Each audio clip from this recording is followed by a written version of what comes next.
It's the NHO show. Trade deadline. Oh. NHO show. You got that pressure.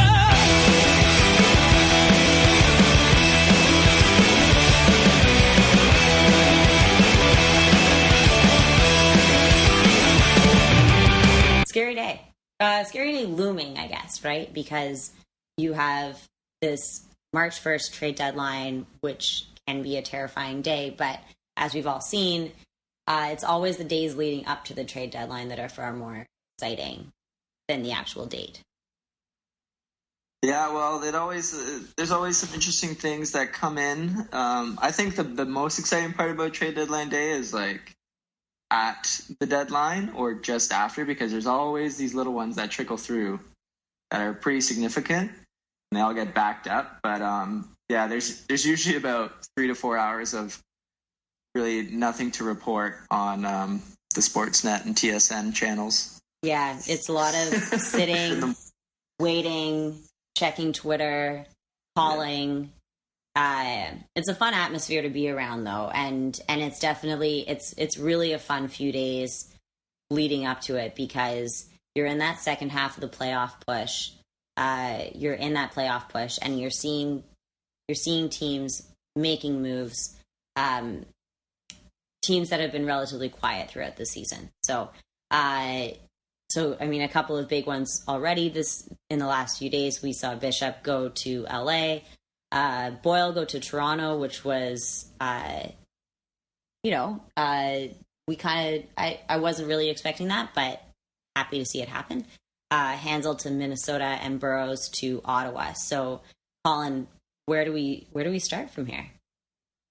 I think the most interesting thing so far is, like we discussed last week or our last show, that it was very even heading towards the playoff run. And with the teams kind of making moves, they're kind of making the decision. Like Tampa Bay, I thought was making a good push. Like Bishop was playing well when they're in net. They're still not out of it. They're a good team. If they just got to the playoffs, kind of in the situation that LA was in that the first year they won the cup, I thought they could have made a run. But Stevie Y has nipped that in the butt. And it just kind of, it's like the Maple Leafs also making a statement saying, we actually want to make the playoffs. So it's really telling of what teams are trading, which guys, of what direction they want to go to for the rest of the year, and it kind of sends a message to the locker room as well. So, we can start with the Leafs, since you're a big Toronto fan. We both. But, the whole world knows how much of a Toronto fan I am. Like Boyle going to Toronto is interesting. You mentioned last time that you really, really want the Leafs to make the playoffs. I kind of said that it doesn't matter whether they do or not this year. I mean, it would be great to see it, and it would be a great experience. But at the end of the day, it doesn't matter. But Lou Lamoriello and the staff have obviously made the call that they do want to get in. They don't want to they want to make a point of competing. Yeah. So I'm not a huge fan of like Toronto giving up a second round pick, just because, like I said, it at the end of the day, it doesn't matter if they make the playoffs this year. But that being said, I get it. There's kind of more to hockey, obviously, than just points and stats and picks. Boyle's a great teammate. He'll be a great leader for the kids. That kind of stuff you can't really measure. And it'll definitely fire up the boys down the stretch. So I think so, and I do completely agree with you that Brian Boyle is a leader, right? So and I think that's one thing that the Leafs are a little bit lopsided on, is that they're missing those veteran players. They're missing their slightly older players. There's a lot of really young guys who I think Babcock and Lamoriello and Brendan Shanahan are looking for at least one more leader that they know will help take the team into the playoffs, and that can add that depth and that understanding of the game, and that basically that energy that the Leafs are going to need if they're going to make it into the playoffs, which as it stands right now, if the playoffs were to start today, they would. So, it's good. And I also, to your point of losing draft picks isn't always super great. And if you look at the last few drafts for the Leafs, their draft picks have turned out to be pretty great, and have paid off. So, but I mean, it's a second round draft pick. Maybe it's okay. And honestly, really, it does come down to the leadership race and the leadership necessity for that team. And to your point as well, because the Leafs drafting has been like drastically improved the last couple of years, and obviously they kind of know what they're doing now. I think if you trust your scouting staff, you're more apt to make draft pick trades because are more confident that you'll pick up a player at some point in the later rounds. You don't that second round pick might not be as valuable to you as it is someone else. And if Brian Boyle re-signs like on July 1st or before, then I've got no problem with this trade. It's just the fact that you might be giving up second round picks. It is a relatively weak draft again too, so not as valuable as a normal second rounder probably. But if you give up a second rounder as a team that isn't going to make the Cup final by any stretch of the imagination, and you lose the guy for nothing, then it's kind of like, did you waste that asset? But if they re-sign him, then I'm fine with this. and I kind of think that they intend to, and that's kind of the reason why they would make this move. Absolutely, yeah. Clearly, the Leafs make decisions based on how it will make you feel. Yeah, for sure. They called you up before this, and they said, "Hey, Colin, how do you feel about this trade? Are you going to feel okay about it?" You said yes, and you were like, "Okay." They said, "Okay, cool, great, we're going to do it." You know how many times I wish that would happen with like more so like Colorado than anyone, because oh man, I'm just like, what? I'm dumbfounded a lot of the time. But right. That's another story. Right. Okay. So Boyle went to Toronto. Little surprising, I guess, mostly because I feel like that one came a little bit out of left field. There wasn't a ton of chatter around him, but there was a lot of chatter around Ben Bishop and where he was going to go. And I don't think it came to any surprise that he was traded. What did come as a surprise was that he was traded to LA. But I mean, it was a trade that was in the works for a long time. But as far as he was going to go somewhere, the Lightning definitely needed the cap space, but to LA. Interesting. Yeah, that one's a bit of a head scratcher. I don't think any expert, anyone could have predicted that the team that Ben Bishop would go to at the deadline or before would be LA. I mean, there were rumblings out of LA that they wanted to add an experienced goalie, but you're thinking, hey, they'll just add a cheap backup to back up Quick, even though Budai's been unreal, but just some insurance if Quick goes down again. But that was kind of out of left field. And it just it's strange to me that a team that was in more need of goaltending didn't kind of offer more, just because it doesn't seem like they got a whole lot for it. That's true. And there are definitely teams that are lacking in goaltending a lot more than LA. Yeah, exactly. Even if you're a team that, like Winnipeg, for example, that isn't as like, they're on the bubble of the playoffs for sure, but probably not going to make a run for it.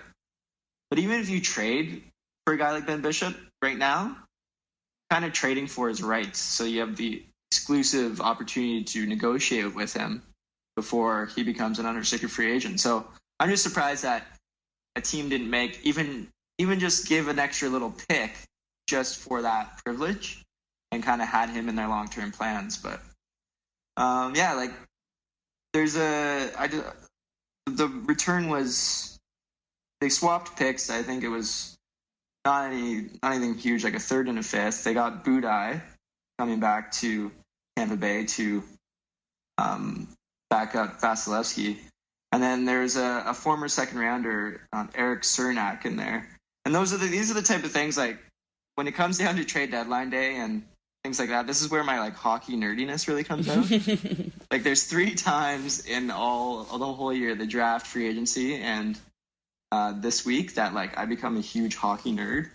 Stanley Cup playoffs and stuff, I'm just a big fan. But so I love when like prospects get traded because a lot of the time I don't even know a lot about them, and it makes me research them. And it can really swing a trade in one person's favor or another. So I was interested because I was like, this Cernak guy must be pretty good if they're getting Ben Bishop. But after I remember I've seen him play with the Otters. He's a former second-round pick, and he's mostly just a defensive guy. He doesn't really have big of numbers in the OHL, but that kind of doesn't really bode well for a transition to the NHL. That kind of just says he's going to be strictly a stay-at-home guy. That he is a pretty good puck mover, but he's not going to light up the scoreboard by any means. So, I mean, he could turn out to be a guy like Mark Mathot, who is kind of the high end of that category of player, but it's probably more likely he turns into like a bottom pairing guy like Stoner or Mark Stewart, and those guys are just becoming less and less in the NHL. So I'm kind of finding hard to see where TVY really got value in this deal. But so here's a question: if you could have had Ben Bishop go to any other team, and you could include the Avs because of your fandom. Also, what no one sees is that Colin actually has spreadsheets laid out, and he's a bit of a mad scientist, and I can't even begin to understand how his brain works, but it works, and he sits in a little dark room with one little light, and doesn't really go out at all. And doesn't go out, and maybe doesn't shower sometimes. No, I'm kidding. I just drink meal replacement. Smoothies. So back to my question. If you could have sent Ben Bishop to any other team, which team would you have sent him to? I would to answer that.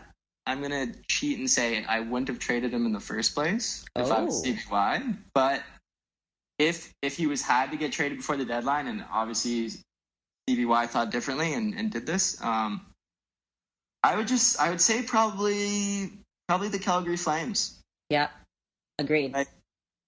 Because obviously the Brian Elliott experiment has not gone to plan. Brian Elliott could have gone back the other way. He would have been the Peter Budaj replacement. And they would have their spending figured out for next year. They just hand him a big contract. I mean, there's the risk that he doesn't want to sign in Calgary and he walks anyway, but it's the same thing that LA was going to do. So I'm just surprised. Like I said, I'm surprised that a team in more need didn't offer more for Ben Bishop, because that's obviously what happened. Maybe it was also just a case of trying to wait it out and see if a team could have gotten to get less. You know what I mean? It's because, you know, if you wait until the 11th hour, sometimes there's this bidding war and nobody wins, and then everyone forgets or just loses interest, and then you have this 11th hour pickup that kind of takes you or blindsides you a little bit. Maybe there was that, but either way, you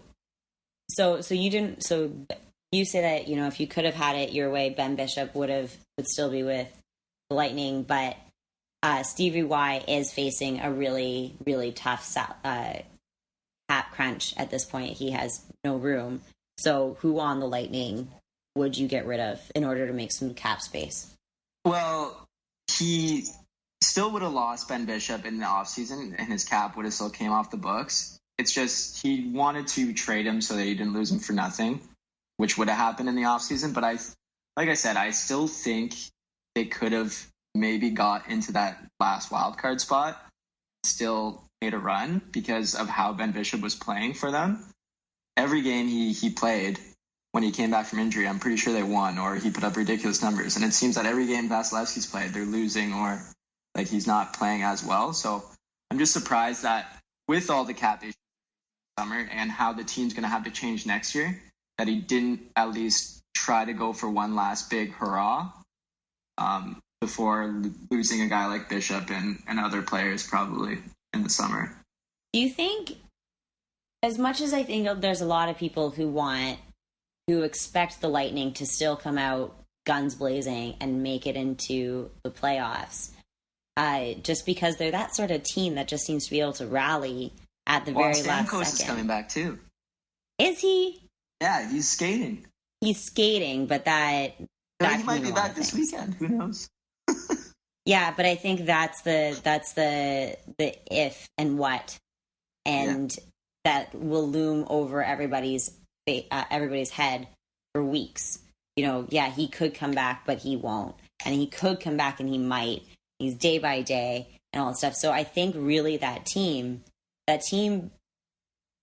is nothing. This is going to sound terrible because there are some pretty amazing players on the Lightning, but that team's heart is nothing without Steven Stamkos. And when he isn't playing regularly for that on the Lightning, I don't think there is a playoff push. Yeah. I just don't think the team has it in them to go at it without Steven Stamkos. Right. And they're like far enough out of it that I do understand it. And I can't sit here and criticize Stevie Y. Like, he's got some big... No, by all means, never. Stevie Y he is wonderful and amazing. He's got some... It takes some guts to do what he's doing and say, okay, I'm folding it. We're not going to make it. And just trading guys so that he doesn't lose them for nothing. That is an admirable thing, because there's a lot of teams and a lot of GMs out there that have a false sense of what their team is and end up losing a guy in the offseason for nothing and just have nothing to show for their great asset. Like, if Kevin Shattenkirk doesn't get traded, it looks like he is going to Washington, but it's a prime example that St. Louis would have lost a guy. I remember there's a big question when Paul Stastny was going to go to free agency and Colorado was going towards the playoffs, and they couldn't trade him because they hadn't made the playoffs in forever, and then they ended up losing him for nothing. So it takes a lot of guts to do what Steve Y is doing, and so I guess I have to admire him for that. Absolutely. And slightly off topic, but related to Stevie Y, Mark Scheifele, Winnipeg, which Winnipeg will be, I think, one of those surprising teams that may do something come trade deadline, but I don't see them making any major moves. But Mark Scheifele, when he's set to hang up the skates, I think will be the next Stevie Y. Yeah, I think I read somewhere that Paul Maurice was saying he'd be a great coach and GM. And I remember when we met him that he's just a student of the game. That's why he's such a great player, and that's why he's doing so well this year. Absolutely. And that's a conversation for another time, and we can... Yeah. I think it is the general consensus, though, that it will be very fun to watch Mark Scheifele, perhaps in Stevie Y's position the next time when he's ready to do that. But conversation for another day. You mentioned some weak trades, so let's talk about weak trades. Let's talk about rentals. Talk about Minnesota. God, I just really want Minnesota to be amazing. Because they're this team, and this, I think it's just a personal thing, and because they're a team that I very much forget about often, as in always. Or not always, because I'm talking about them now. And with this trade, they're in my head again. But they're a team that, I don't know what it is, but they fade into the background a whole lot. Yeah. And I don't want them to. And so I would like to see them do something amazing. One of the things that are not amazing that they just did was picking up Hansel in a gross overpayment for a rental. I mean, they dished out a lot to get him. And I think the reason that Minnesota is never really top of mind is that they just don't have anyone that's super exciting to watch, right? Like, they're just the definition of a team. Everyone contributes. They just go about their business, and they've been defensive for a number of years. But I mean, as an Avalanche fan, I'm not supposed to like Minnesota, but I root for them just because, one, they've got some. Their logos. Really? Oh, Their logo, well, their color scheme is Oh awesome. my gosh. Their logo is probably the second best logo in the NHL. Oh my gosh. I can't even go there. That's a discussion for another day, maybe. Oh yeah. I'm putting that in the sound off notes for one day. And we're going to That's a good one. discuss. Best logo. They have the worst logo, and they just look like Christmas trees. You know what the logo is? I do. And they're Christmas trees. They just look like Christmas trees all the time. Oh man, those jerseys are terrible. I'm gonna disagree for now. I can't even start that conversation. We should root for them though, because they're like Canada South, Minnesota. They love their hockey. Oh, I never said I wasn't rooting for them. I just said I hate their jerseys. I can hate your jersey and still root for you. I just have to close my eyes the entire time. That's fair. Again, though, with the trade, it's this type of trade that just makes me. I mean, it must be a very stressful time. Probably the most stressful time of the year for any NHL GM. But there's always these trades that you just know are bad, and you know they're not going to turn out the way they have planned, but they just have to do it because they have to believe in themselves. Minnesota is giving up a first-round pick, a second-round pick, and a conditional pick for Martin Hanzal. Again, if he resigns in Minnesota, the deal isn't as bad. Because anytime you can retain that asset, then you've made a decent trade. But Martin Hanzal's got injury problems, blah, blah, blah. He's not that guy that's going to put him over the top. Minnesota needs like a scorer, a flashy scorer. That's always been their weakness. There's no guy, Zach Parise aside, and he gets it done a different way usually, and he's having a down year. There's no one on their roster that can really step up in the playoffs and provide. The scoring does not get easier. It's a lot harder, and they don't have any dynamic players like that. So I don't like it. I don't think it's going to put them over the top. Obviously, Minnesota thinks differently. But realistically, there's only been 4 teams in the last 8 years that have won the Stanley Cup. All of those teams have had previous playoff experience, gone to the conference finals, and lost and learned from it. Minnesota's won 2 rounds in the last 3 years and haven't gone to the conference finals once. So, and like Bruce Boudreau, great coach, great guy, love him. Still doesn't have that playoff track record. So maybe I'm wrong. Maybe everything changes this year. But I'm willing to make a bet with you if you want that Minnesota doesn't get to the Stanley Cup final. Yeah. If something happens, like if that happens, I'm not even going there. I'm on your side. I can't bet against you because I agree entirely. I'll eat a puck. Stanley Cup. I would actually really like to see them win the Stanley Cup. Not this year. In like 10 years. But one day. The next decade. Yeah. Yeah, well, you have to give a couple of Canadian teams the chance to win a few Stanley Cups. So we're going to need Montreal to win a cup. We're going to need... We don't need Montreal to win a cup ever. That's... Well, I only said that was because... That's very biased of me. That's very biased. I'll stop. No. The only reason why I said that was because I was thinking on the first Canadian team that will win a cup in the Canadian, in the near future is probably going to be Montreal. So the only reason why I said that, I will roll my eyes when that happens. They won't. I know, and they'll riot anyway. Plus, they're the last team of the Canadian teams that won, so they can wait. But honestly, if I were to pick, I'd say I'm not even being biased here. I think the Leafs are the Oilers, I guess, but the Oilers still have their issues. But the Leafs are starting on the right track. Right. Okay. So as we talked about this, and we mentioned Shattenkirk and everything around there, Shattenkirk has been traded to Washington officially. Do we know the return? Yes. Main parts looks like a first round pick in 2017, conditional second in 2018, and forward Zach Sanford. Wow, that doesn't seem like that much. There might be more details, but that literally happened as you were talking. Yeah. So, big news, I think that was the one that most people were waiting for and sitting on their hands, waiting to hear about. So, who's left at this point? There's of the big names that are going to be guys that are definitely moving as unrestricted free agents, not many huge names. But there's those older rentals like Ginla and Shane Doan, like you mentioned, Thomas Vanek. So those guys will likely be traded. It would be kind of silly if they weren't, to be honest. Do you think that those trades are going to happen on trade deadline day, or do you think they're trades that will happen on Tuesday before the trade deadline?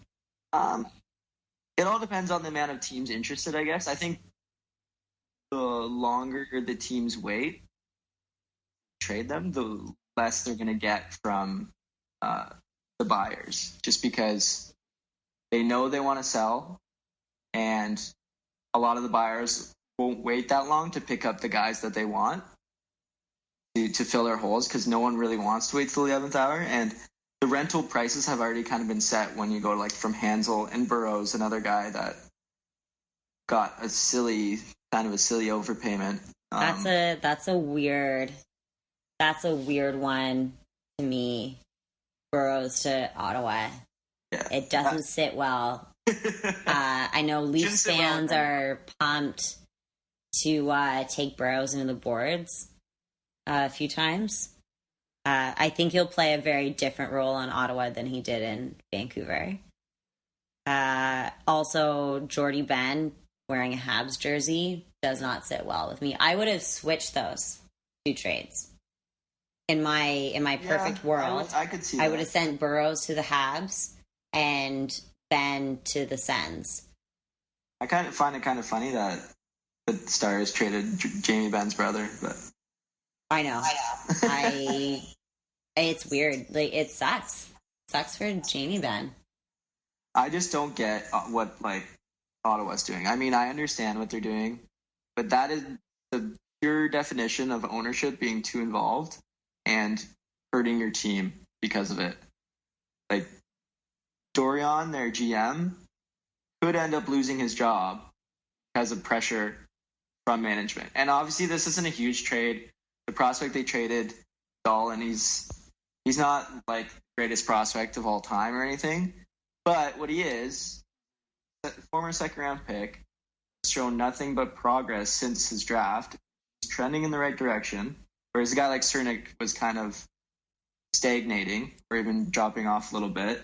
So, young guy, and you trade for Alex Burrows just to try to get into the playoffs and make the playoffs, because you know you're not going to win the cup. And if Ottawa thinks they're going to win the cup, they're silly, I think. I mean, I know if you're the team, obviously you believe in yourself and you don't want to hear it. But realistically, if you put a gun to their head, they probably would say, no, we're not winning the Stanley Cup.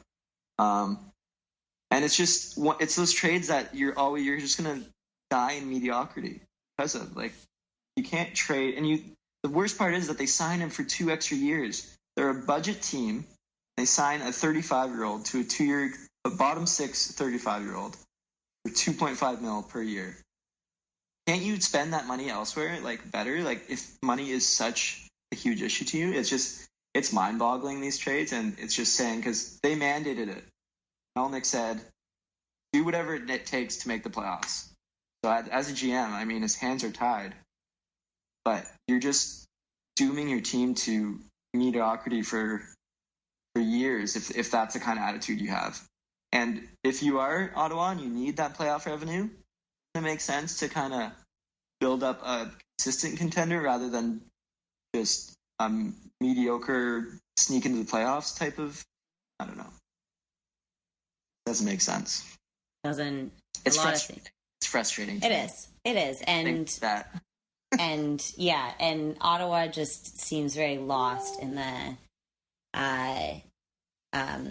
they seem very lost in the fight, in the quest for the cup, and they seem lost on the ice, and I think they were hoping that guys like Phaneuf and would bring them some guidance and leadership, and Erik Karlsson, but you can't rely on 2 solid guys just for to help you make it into the playoffs. So, all of this being said, and all these crazy trades happening, and as we sit patiently waiting as if we're in the biggest suspense movie of the year, which I know for you, Colin, it entirely is the most longest suspenseful movie of the year. And that was a no to our Oscars that were last night. How does all of this expansion, we talk about trades, but we are going into an expansion year. So how does the expansion draft factor into teams making trades? And then is that going to be an even bigger factor come Wednesday? Well, yeah, I think we've kind of already seen it because usually as far as big blockbuster trades around the deadline go, they usually occur a couple weeks before. And we haven't really seen any trades up until a few days ago, so about a week before the deadline. And they haven't been anything huge. I mean, Shattenkirk getting traded is probably the biggest one so far. But they're not like hockey trades, player-for-player swaps like we saw in the summer, or like Jones for Johansson type of deals. And that's, I think a lot of that has to do with the expansion draft, just because I thought it would kind of be the opposite, but given that there's a 48-hour trade window now before the expansion draft, I think that's almost the new trade deadline this year. Because teams don't have to worry about the playoffs at that point and what they're going to do the rest of the year. They're literally just planning for next year. And the big thing is that Vegas is going to be able to deal with teams. So I think we're going to see some blockbuster crazy stuff happen with draft picks and cap space and all that stuff. I think we're going to see some crazy 9-player, 10-player deals that really make zero sense at all. Just are puzzling to look at because it involves so many players. It's going to involve minor players. It's going to involve draft picks. It's going to involve current players. It'll just be this. I don't even know this puzzle of trades that will happen in advance. Yeah, and I mean, this deadline we could see minor deals that, like, I feel like there's been some that have already happened. That you just kind of like, you shrug your shoulders and say, okay, that doesn't make much sense. But all the details of all these bigger trades and all these little trades that happen are probably because teams are trying to fill the requirements for their expansion team, because you have to have a certain amount of players signed for next year to fill those requirements, and good teams that have guys they're gonna have to expose, trying to trade them for something, because I'm sure they think that Vegas thinks they're gonna take them, and they'll lose them for nothing. So there you could see a young established guy like Anthony Duclair, for example, who seems like the Coyotes are kind of shopping. They will have to expose him, I'm pretty sure, or a player of that kind of sort. He might get traded for a draft pick or for a prospect that doesn't need to be exposed, or that is exempt from the draft. So those little trades, it'll be interesting to see what happens, and I think that's kind of where it's going to factor in, or the details, like I said, on the big trades, the throw-in pieces, like the Sanford types that we just saw with the Shattenkirk thing.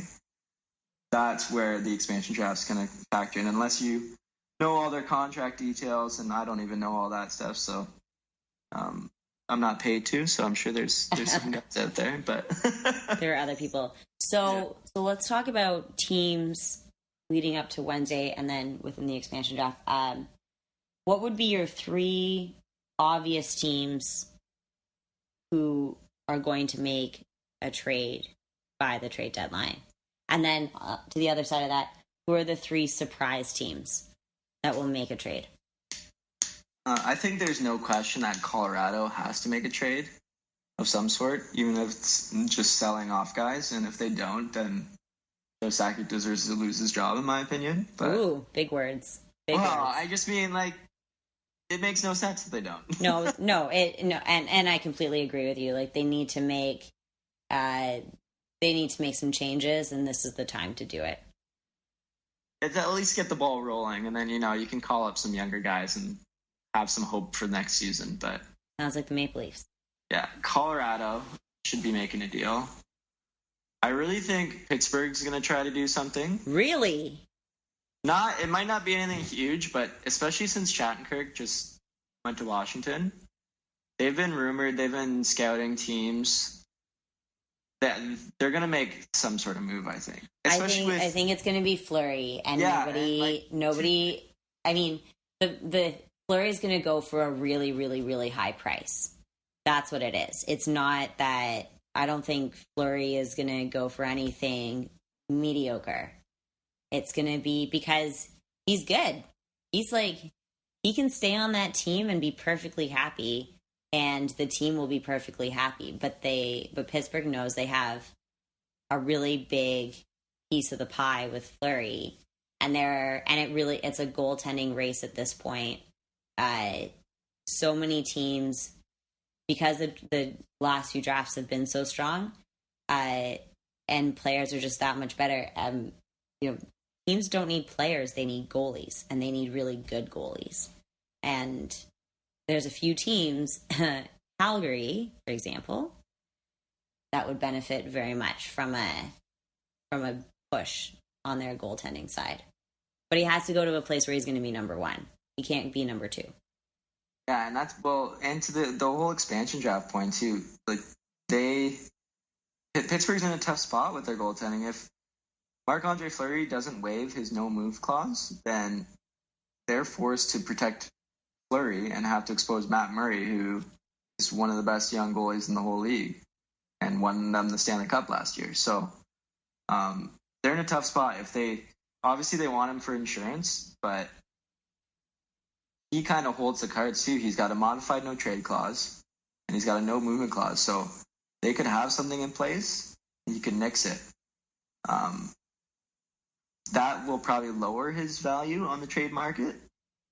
And there's really only a few teams, I think Winnipeg, Calgary, Dallas come to mind as teams that would want him for next year. So the shorter the list of people to trade to, the less you're going to get for him. So I'm not sure his price is going to be huge, but he's definitely a guy I think that they should be aggressively shopping.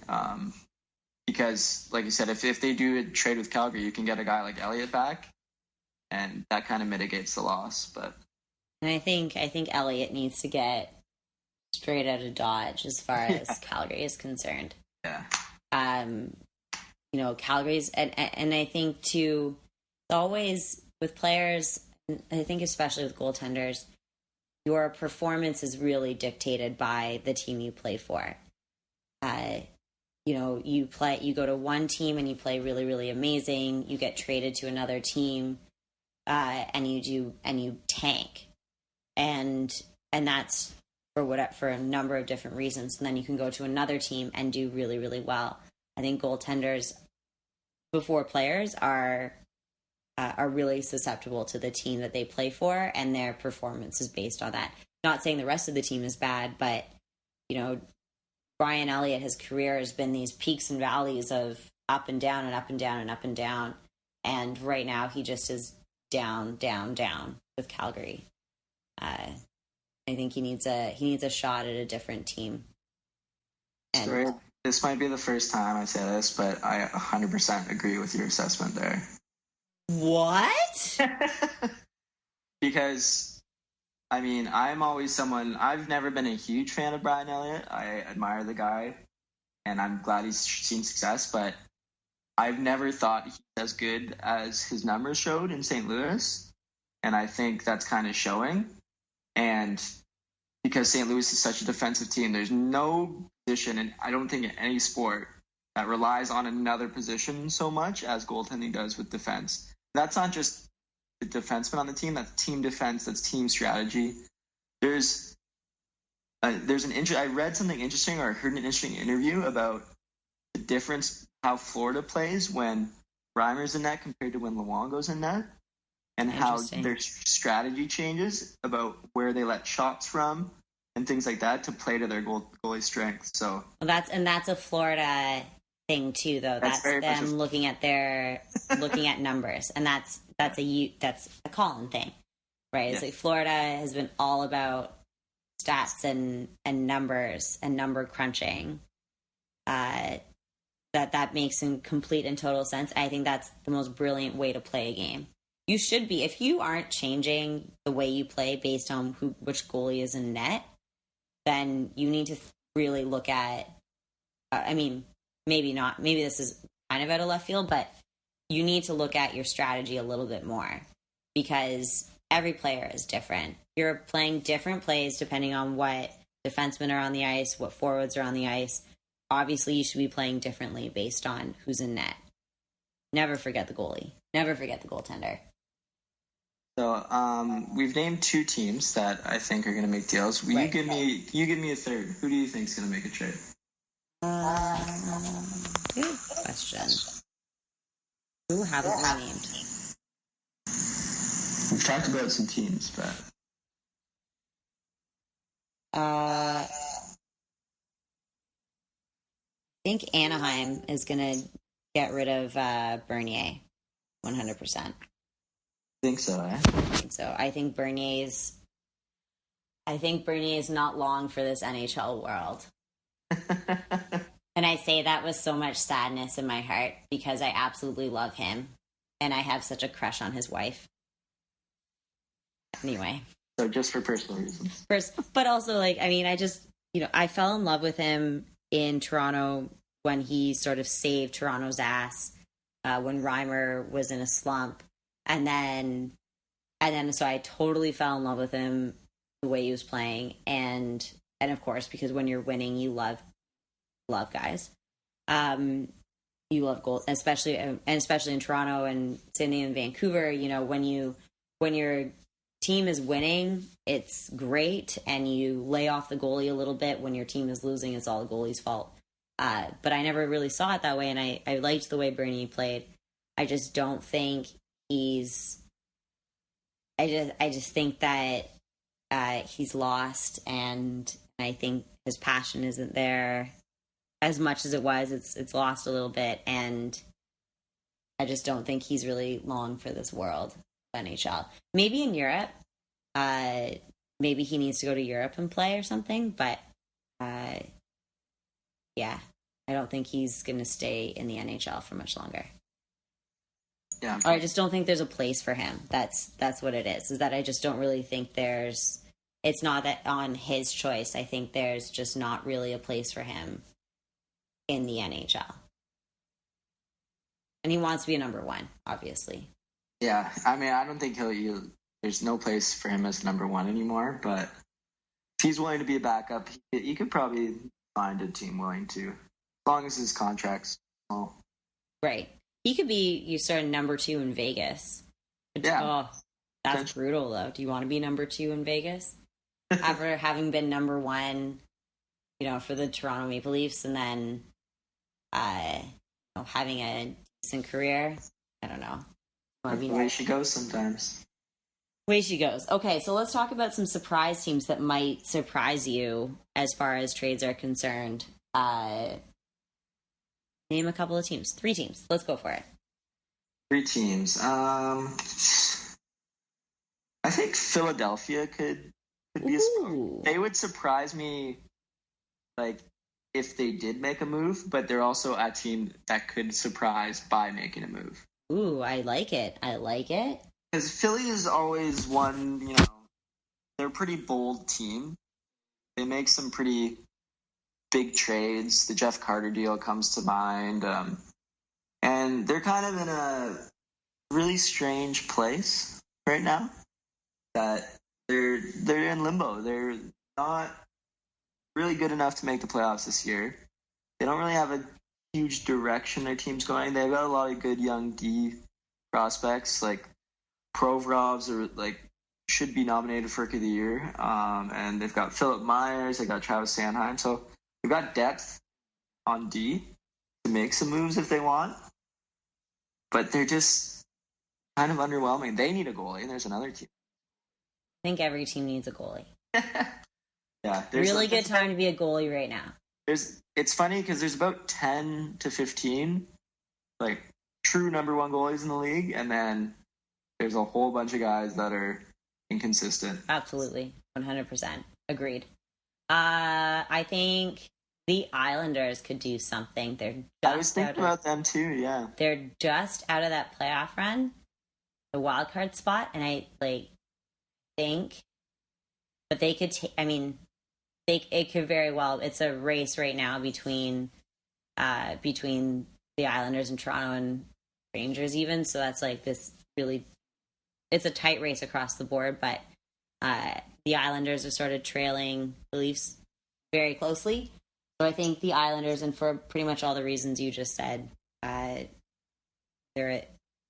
could do something interesting.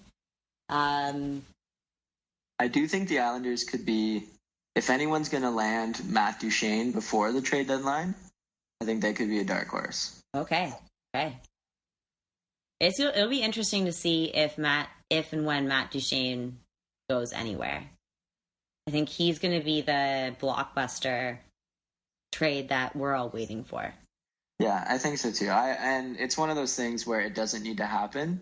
There's no real rush, so I don't think Sakic's really. It's not going to give him away for nothing. So until a team ponies up something, I think if a team gets desperate, then he'll be gone. But otherwise, you're probably looking at the draft. Absolutely. Okay, so before we go to the future of Wednesday, let's go to the past. Wait, we got one more team to name. Oh, one more team. Okay. Do you have one in mind? Have we talked about Winnipeg? We sort of touched on Winnipeg. We said they should make a move, and they'll probably trade a guy like Drew Stafford. But yeah, I think Winnipeg's another one of those teams that, looking at expansion draft and stuff, they've got a lot of guys who are exempt, so they could make some moves to really improve themselves. And obviously, it's for next year. I mean, they can try to make a run this year, but yeah. This is one of those times where a team isn't looking towards the playoffs and they're looking towards what are we going to do next year. And I think Winnipeg is a team that's just getting better and better and better. Patrick Laine. Unbelievable. Unbelievable. Him and Mark and Scheifele are just out of this world. Insane to watch. And Patrick Laine, when he goes and takes a shot, he doesn't even think about that shot. He just does it. And his shot is so hard and so fast. Don't even see it coming. That'll be, so I think Winnipeg will do a few things, but we shall see. But all in the thought of keeping the upward momentum for next year. Right. Okay, so that was 3? That was 3. Okay. So let's look back. We'll look away from the future and look back to the past. And some little trade deadline history. Some of the greatest trades, some of the worst trades, some of the questionable trades of the past. What made you think, Colin? Well, like I said before, the whole Burrows and Hansel trades, they really make me think, when has a team ever traded for a rental, pure rental? And rental in the sense that he's unsigned at the end of the year. Sure, they could retain him, but for our purposes of this argument, he's a rental. And actually, that guy has made a significant difference in their Stanley Cup playoff chances. And the only one I could think of, recently at least, was Marian Gaborik, because he really put LA over the top that year. That's one of those players that Minnesota needs to add that little scoring punch in the playoffs, and they haven't, because LA is just defense. And to your point earlier about goaltending again, Peter Budaj's number is unreal because of their good defense. And Marian Gaborik was the guy that got it done. Instant chemistry with Kopitar, and he had some big goals that playoff. So that's one. Looking back a little further, Ray Bourque, the Colorado Avalanche, was huge. And a time I'll never forget, and I know most hockey fans won't, but especially because my best friend's a Bruins fan, and I just can always rub that in his face for the end of the time. that he had to go to a different team, a better team, to win the Stanley Cup. There you go. Any spring to your mind? Any big deadline deals that are memorable? No. I don't know. I'm trying to think if there were any kind of crazy ones that happened. Well, no, you know what springs to mind is the Alfie to Detroit. Right, yeah. One. I mean, that was such it's a pretty obvious one, but it springs to mind because it was a guy who said he would live and die as Sens. I mean, now he is a Sen again, but that he would play his entire career in Ottawa, and he loved Ottawa so much. And then I remember having a lot of Sens friends who cried that day and who made a pretty big deal of that trade and who kind of lost it a little bit. You're losing your heart and your soul. And I think, you lose your heart and your soul to a team like Detroit. We didn't talk about Detroit at all. Yes. Yeah, and that's a good point because this is going to be the first year they miss the playoffs, knock on wood. It's definitely going to be the first year they miss the playoffs. In the last 21 years, I think. Yeah, they aren't coming back. Not I think happening. The only major thing I see them doing is trading Thomas Vanek. There's been rumors about Brendan Smith because he's an unrestricted free agent, and they kind of have to make a decision whether to sign him or trade him. But I don't see Detroit being overly active. But they're another team I think that could surprise and pull off something big as far as young players go to help them for the future. So right. So going back to the history of trade deadline, and historically, you sort of mentioned that, I mean, how many teams who made blockbuster trades for rentals actually won a Stanley Cup? And I think that's the point here, that when I asked you, nothing really popped in your head because there's a whole lot of hype and there's a whole lot of hullabaloo about trade deadline day and a whole lot of stress. And I'm checking Twitter every 5 minutes. Well, we were sitting on our hands and knees waiting for that Shattenkirk trade. Right. But at the end of the day, what difference does it make, really? Like, at this point of the year, if you're confident with your team and you think they got a good shot, you're not really going to make many moves. You might add a little piece here and there for some depth in case of injuries. But if you're a team that really thinks you're going to contend, you're probably not going to make a huge move. So it's an important day in a lot of ways, and it's an important time of year, and it's very entertaining. But I think in a lot of ways, the best trades are the ones you don't make at this time of year for a lot of GMs. Right, and I think some of the best trades are the ones that are looking forward to the next year, right? Yeah. Not focusing on the short-term goal of the playoff. Because, really at the end of the day, if you're going to go and spend all that money to get a guy for a couple of months, your team probably isn't going to make it to the Cup final. And it probably isn't going to win. Unless, barring some unforeseen crazy circumstances, but the likelihood of that happening is very low. So I think the best trades that happen on March 1st are the ones that set a team up really well for the next year, for the next season. The worst trades and the most confoundingly mind-boggling trades are the ones that, dump a ton of money into a guy that you're not going to see in the next year. And the best ones are always the hockey ones. Like I said before, Jones for Johansson. Didn't happen in the trade deadline, but Hall for Larson, Subban for Weber. Those are hockey trades that are made in a larger spectrum. And if you can do something like that at the deadline, it makes sense. But it's all business at the end of the day, and that's why you see things like Alex Burrows getting traded, and I'll never understand. Ben Bishop going to LA. Yeah, I think one of the greatest trades that has worked out, and it is this Shea Weber PK trade. It was shocking when it happened, but one of the best trades for both players and for both teams. Again, I think everyone's still kind of especially Habs fans, really aren't sure how to deal with it. I know I have a few Habs fans, friends who are Habs fans who who are still confused and aren't really sure if they should cheer for Nashville or not and haven't made up their mind. And it's almost a full season later. They're still unsure. But anyway, that wasn't even a trade deadline trade that happened. So still a trade, though. Still on topic. It's good. Well, but it's just, I think, but that's my point, though, is that, some of these big blockbuster trades that we're waiting for and the trades that we remember weren't even done on trade deadline day. They were done well before. They were done, at the beginning of the season or midway point through the season. Trade deadline is this day, but it's not the be all and end all because things happen before. They can happen in the summer.